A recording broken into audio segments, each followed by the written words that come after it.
Moroccan lemon chicken tajine.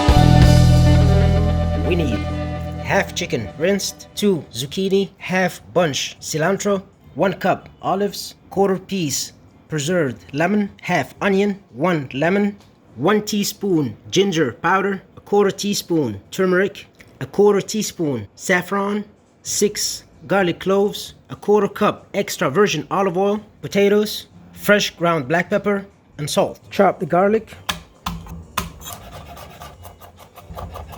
Chop the onion. Cut the zucchini in chunks.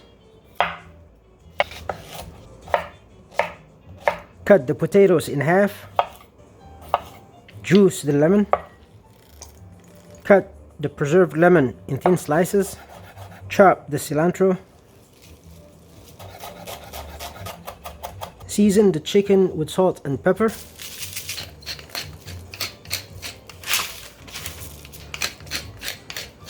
Heat 1 tablespoon cooking oil in a Dutch oven. When the oil is shimmering, add the chicken, skin side down. When the skin is nicely browned, flip it on the other side. When browned on the other side, transfer to a bowl. Add another teaspoon of oil and lower the heat to medium.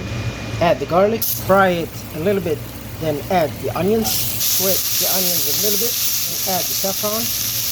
Add the turmeric and ginger.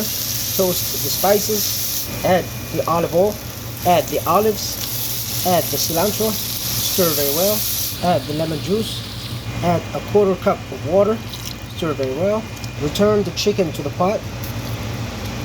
Lower the heat and turn the oven on. Set it to 400 degrees. If you have a tajine, transfer everything inside the tajine.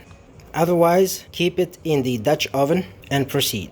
In a food grade bag, add the zucchini, add the potatoes, add salt, add fresh ground black pepper, add extra virgin olive oil. Close the bag and shake very well. Empty the bag on top of the chicken. Put the lid back on and place it in the oven for 1 hour and a half. After 1 hour and a half, take it out of the oven. Garnish with the preserved lemon. And there it is, Moroccan lemon chicken tajine. Enjoy. Bon appetit. Like and subscribe because there is more coming.